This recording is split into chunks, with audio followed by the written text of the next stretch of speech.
Hi, my name is Megan. Welcome back to Round the Cauldron.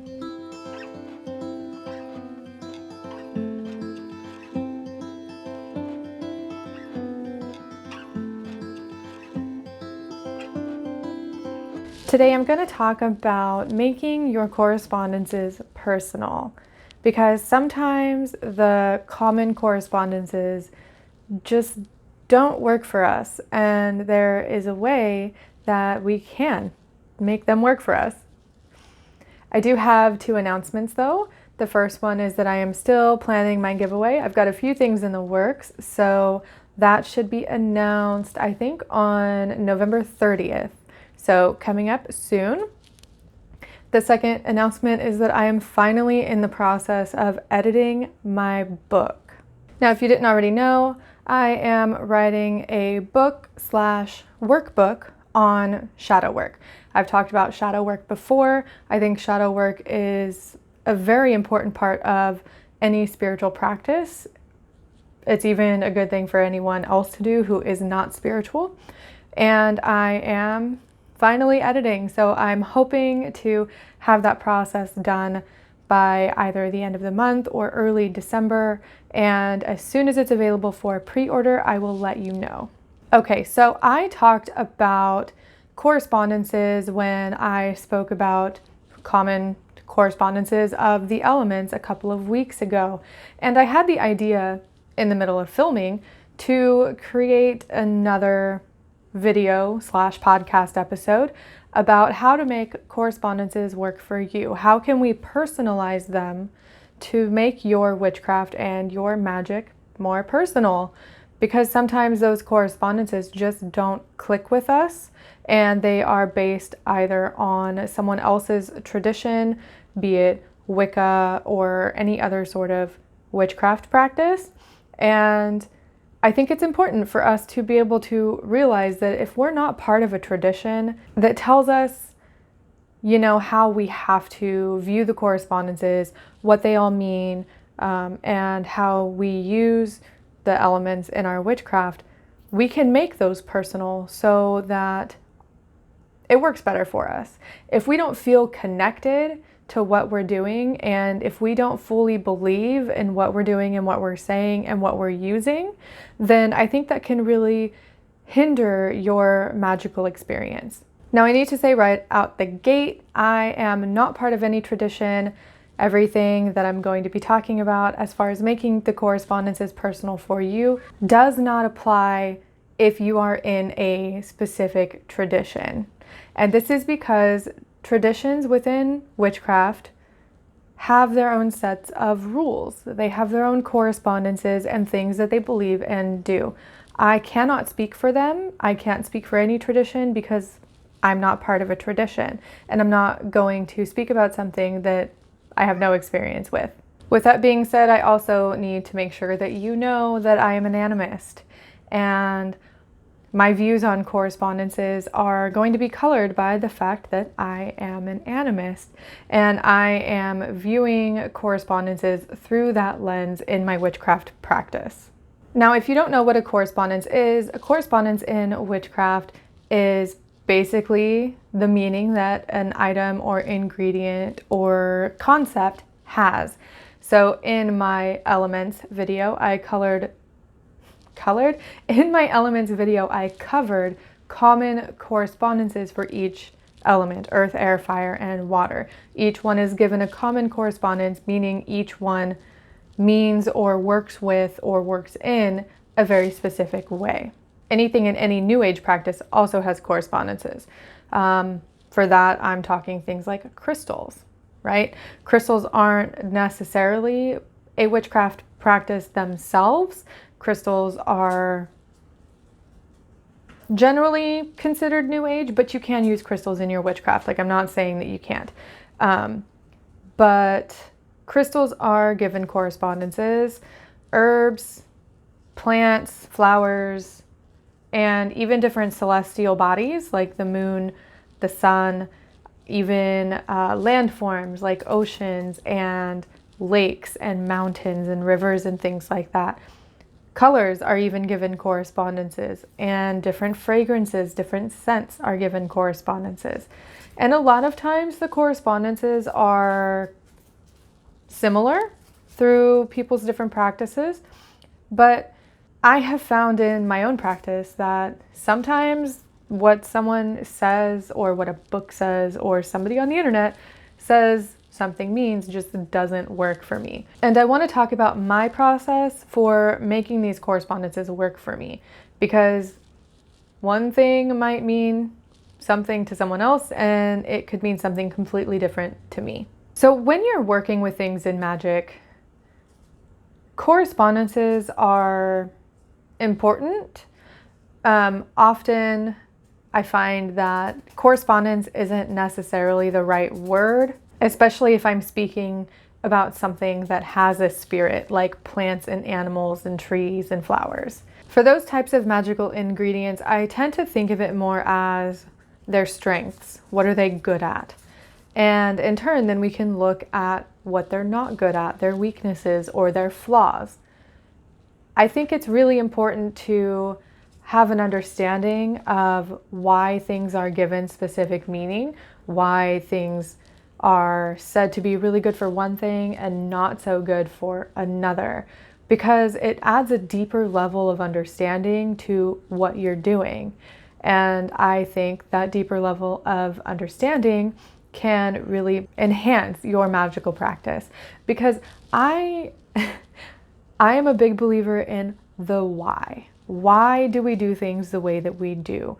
Why are rose petals good for love? And why is mint good for money? You know? And so for me, when I understand those different correspondences that are given to plants and stuff, it helps me understand what I'm doing and how it works. It's not necessary, I don't think, to really understand every single piece of every single thing that you're using. Yes, every ingredient in a spell should have a meaning. I don't think you should just throw things all together and say, hey, here we go, let's just put it all together and see what happens. I think that's very careless and reckless, but that's a different discussion. I also think it's really important for eclectic witches, which is outside of a tradition, to know how to make these correspondences personal, because what we see in books, and let me tell you, the majority of books out there on witchcraft are Wicca-centric that I have found. There are plenty of really good ones out there that aren't, but the majority of books out there that talk about correspondences I have found are Wicca-centric, and I'm not Wiccan. Lots of other witches out there aren't Wiccan. So I don't think that we should be taking our correspondences and getting our information specifically from one style of book. I think that learning how to make the correspondences work for you is important, and that's why I want to talk about it. I guess that was a super long introduction to the topic, but oh well. I need to discuss really quick from my perspective the different things that can and can't be personalized when it comes to correspondences and spell ingredients. This is my opinion. This is how it works for me. So if it doesn't resonate with you, then it doesn't resonate with you. I'm sure if it doesn't resonate with you, then some of the things that I say here could still be helpful to you. But I need to say that for me, in my practice, there are specific things that cannot be given personal correspondences. And these are going to be things that have a spirit of their own. So different plants and animals and their bones and other parts. Different landforms I don't think can be given personalized correspondences. And what I mean by landforms, I don't mean the idea of mountains or the idea of oceans or rivers or whatever.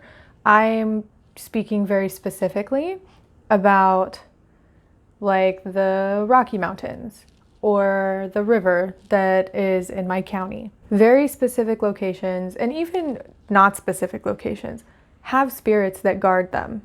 They have spirits within them. So I don't think that I can just march myself up to the Mississippi River and stick my hands in it and say the Mississippi River is going to help me find the love of my life because the Mississippi River corresponds with love. Okay, that doesn't make sense for me at all. And I don't believe that specific correspondences can be given to places like that because they already have a spirit. If you want to know what a specific river can help you with, ask it. If it doesn't want to help you, leave it alone. Okay, we don't want to be stepping on the toes of spirits. I mean, I don't anyway. So for me, the different things that can be given personal correspondences are going to be like directions, north, south, east, west, what have you, up, down, left, right. You know, they can all be given personal correspondences. Then you have colors. Did I already say colors? I don't remember. But colors can be given personal correspondences, as well as the elements and different scents.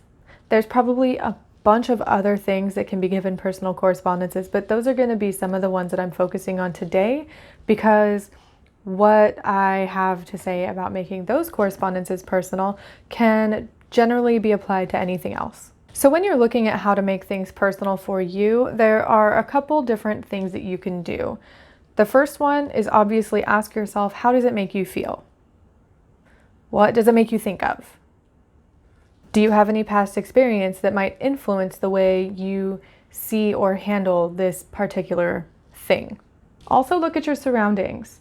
You know, if you're trying to come up with personal correspondences for the directions, look at what's around you.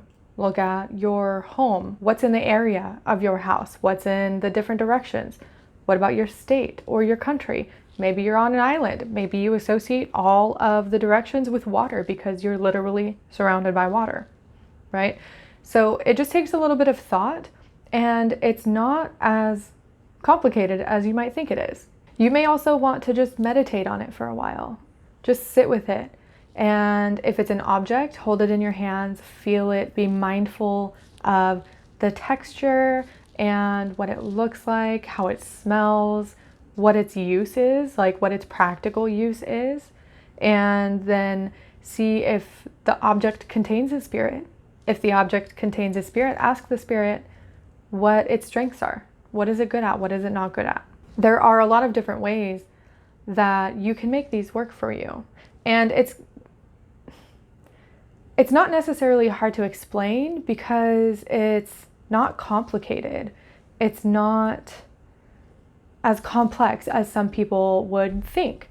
You know, you think of making things your own, and if you're like me, you might draw blank at first, which that's totally fine because we're not used to being able to make things our own in witchcraft, especially when everyone is obsessed with reading the latest book or watching the latest YouTube video or listening to the latest podcast.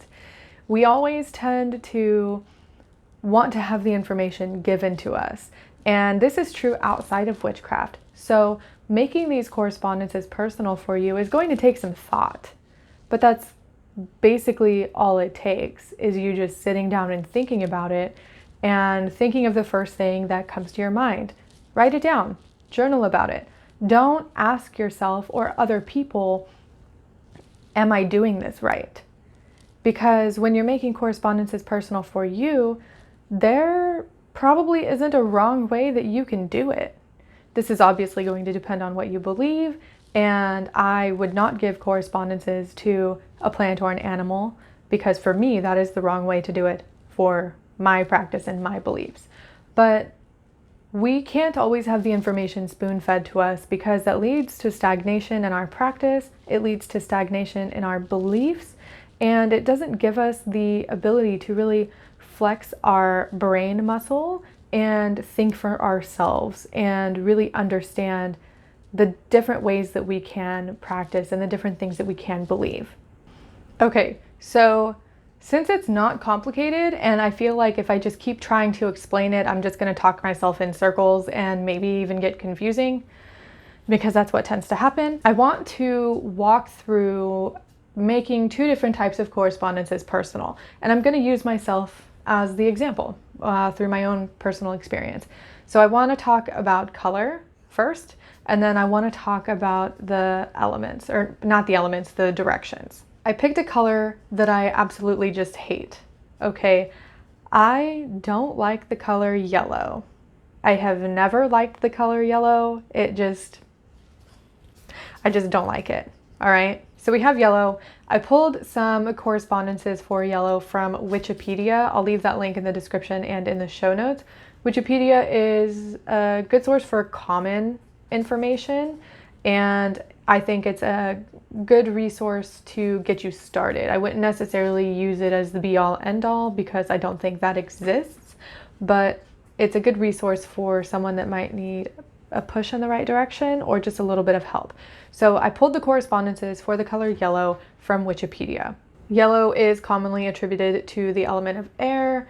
It is commonly attributed to the direction of east, and the tools associated with air are wands, swords, and athames. And then Wikipedia lists a bunch of different keywords that are associated with the color yellow, and I'm just going to read a couple of them, but I'll put the rest of them on the screen for those watching here on YouTube. So some of the correspondences that Wikipedia has listed are communication, travel, astral projection, spirit communication, protection, telepathy, optimism, and mental clarity.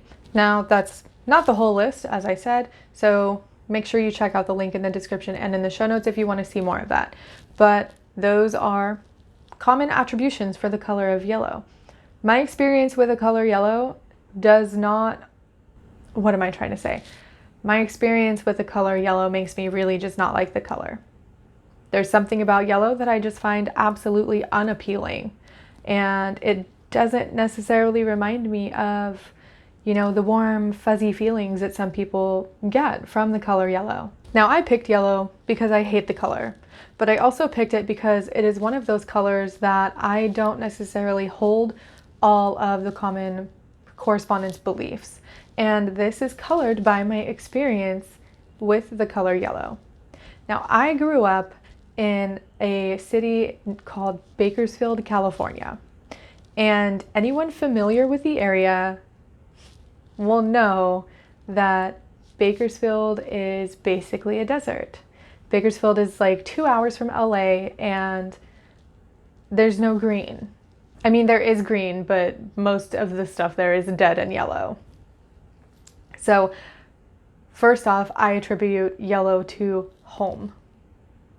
Yellow for me means home because that's where I was born and raised. I didn't move out of Bakersfield for the first time.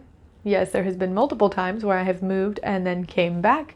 I didn't move out of Bakersfield for the first time until I was 19. And, I still have family there. It's where I'm from, and it's just home, no matter how much I don't claim it and how much I don't like it. It's home. So when I think of yellow, I think of dying vegetation. I think of drought. I think of a roughness that you can really only experience if you've lived in a place like Bakersfield. And instead of the normal warm fuzzies that people think of when they think of the color yellow, I am reminded more of an unbearable heat because Bakersfield is hot. And I mean, it's hot in the summer and the fall. It cools off in winter and then starts to get hot again in spring. So it's basically hot for 75% of the year, but it's not a comfortable heat. It is triple digits all day long and only cooling off into the 90s at night, even in the middle of the night when the sun has been gone for hours. Yellow reminds me of unbearable heat. Now, there are some others that are more general.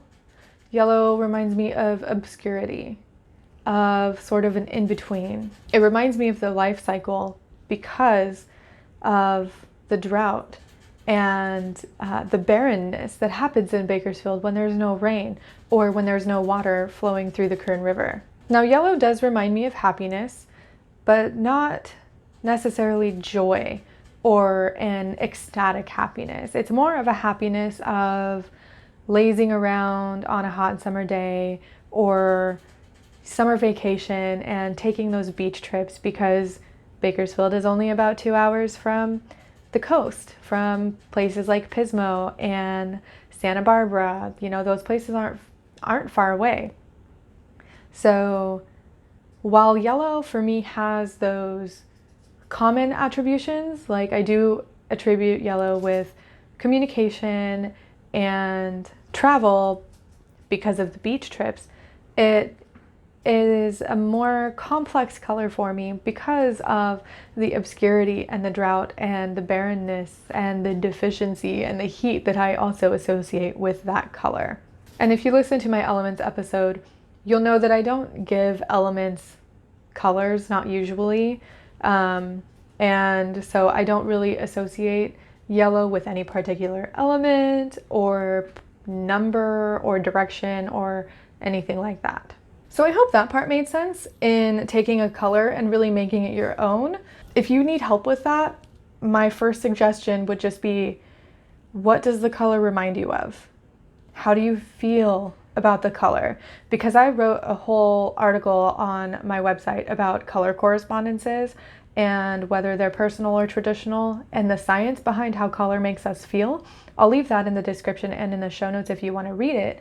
But I think color is extremely personal and is definitely influenced by our experiences. But we've talked about color, and now I want to talk about making the directions personal for you.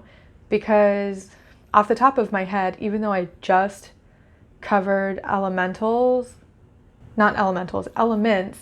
and their directions, it's hard for me to remember like which is which. So I think directions can be made personal too, and you can correspond your directions with whatever elements and attributions based on where you're located, right? So going back to what I said a little bit ago, if you live on an island, you might attribute every single direction to water because you are literally surrounded by water, okay? But I'll use California as an example. Just the whole state, not just a general area, the whole state, okay? So if you look at California on a map, to the west, you have the ocean. That's the Pacific Ocean, if you didn't know. So immediately I would associate west with the element of water. Now on the east side of the state is the Sierra Nevada mountains. So I would associate the direction of east with earth. As far as the element of fire, that one's a little more difficult because it seems like California is always on fire. But if I were doing this for myself and California, I would associate the south with the element of fire because the further south you go, the warmer and hotter it gets. And then that just leaves north being the element of air. So you can do this with basically anywhere. You can do it with your state. You can do it with just your house. So that would get interesting because if you do it for your house, then what happens if you move? Then your directions are going to change to better correspond with your personal experience. So if you live somewhere and to the east of you is a lake, then you might correspond the east with water, right? So it just takes a little bit of thought, and it's really not as complex as you might think it is. All you have to do is think about it and look at your surroundings and maybe meditate on a couple of the more difficult ones, or just sit with it and really think about it and just get a feel for what feels right. Because it shouldn't be complicated. It shouldn't be something that you need to spend hours and hours just agonizing over getting it right. Because if you're an eclectic witch, as long as you're not taking from another culture and appropriating something that doesn't belong to you, there is generally not a right and wrong way to do it. I mean, I could sit here and tell you that, yes, for sure, the West is associated with water, and you could just be like, nope, that doesn't work for me. I think personal correspondences are very important for those of us who are eclectic witches, who don't have a specific tradition that we are either tied to or that we choose to follow. So go out, make your correspondences personal for you, and let me know how it works. I'd love to hear what you have to say. Thank you so much for watching. I hope you enjoyed this little, hopefully not complicated explanation of how I make my correspondences personal. It really is not as complicated as you would think it is, and it can be hard to think about how things are personal for you. So let me know in the comments below if you have any specific personal correspondences that you'd be willing to share. Let me know if you have any questions, and I will talk to you soon. Thank you so much to my patrons over on Patreon. Thank you, Jess, Rose, Holly, Blue, Hillary, Bonnie, Lee, Angie, Leli, Magical Crafty, Bliss, and anyone else that I didn't mention.